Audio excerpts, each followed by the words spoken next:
Marvel's very first Spider-Man was a cold-blooded killer. Marvel's original Spider-Man was nothing like Peter Parker, and the fact that he wasn't demonstrates just how far the comics industry has come. Marvel undoubtedly has one of, if not the oldest, roster of genuine superheroes in pop culture. Unsurprisingly, not every hero stuck their landing when they first appeared, while others almost missed seeing print entirely. Of all of those who were nearly relegated to the waste bin before their Marvel Comics debut, the most famous is likely none other than everyone's favorite friendly neighborhood Spider-Man, and Marvel's original Spider-Man didn't help. While the golden age of comics was replete with superheroes, the scale on which they operated was far different from the sprawling landscape fans are similar with today. Though there were certainly the likes of Superman to embark upon grand adventures, every classic superhero was just as likely to be found taking part in an otherwise ordinary criminal investigation. This was exemplified in Scourge of the Spider-Man, which saw Madeline Joyce, aka the original Miss America, openly reveal her secret identity to the police in order to help them string of murderers in the area.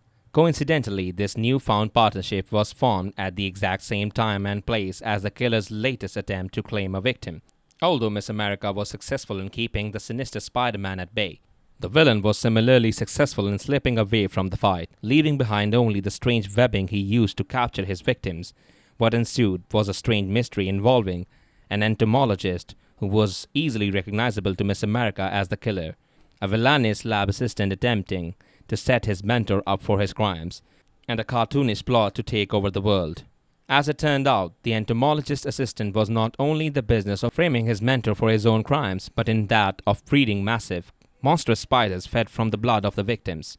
Luckily, Miss America and the entomologist escaped the villainous Spider-Man's clutches, while the latter was left to become his creation's next meal. For where it stands today, the Scourge of the Spider-Man serves as a distillation of all the Golden Age comic book tropes that fans have come to know and love over the years. For its own time, however, the story, or at least the space it inhabited, in that era was just another reason the Spider-Man fans know best almost never saw a print.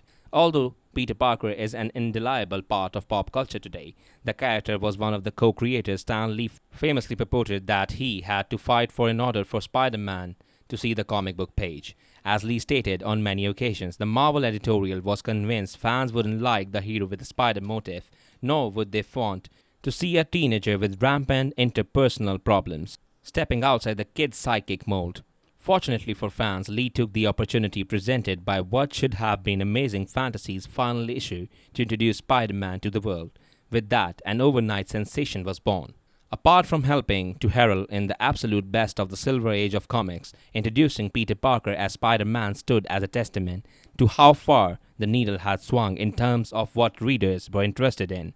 Whereas the most popular superhero books previously had starred face-forward heroes and gruesome violence, readers' interest had shifted to comics that were both more and less fantastical in their approach to storytelling. Characters may have gotten bigger than ever, yet they could also express a genuine human element that had previously been glossed over by a usually overtly patriotic sense of optimism that made most Golden Age heroes only relatable as inspirational figures. There is certainly something to be said for how the Comics Code Authority forced a drastic shift in tone in comics.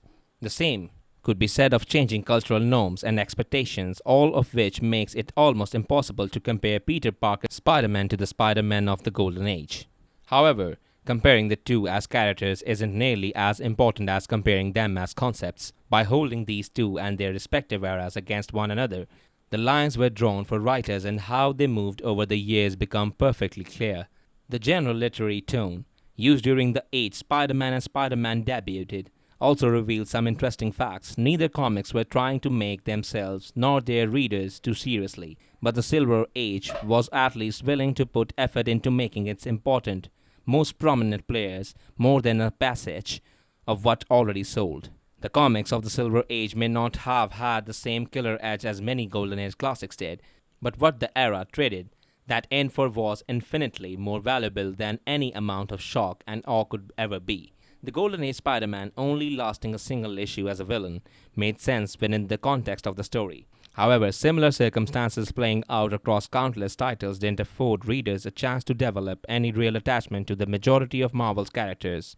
At the same time, The general lack of relatability readers had with heroes such as Miss America or even the Golden Age Superman kept writers from developing any heart to these heroes beyond the vague ideals they were written to embody, no matter how obscure the likes of blonde Phantom comics as Spider-Man are. Remembering the lens that they were crafted and consumed through is both a reminder of how far the industry has come and an important lesson in how media so often informs and works against itself.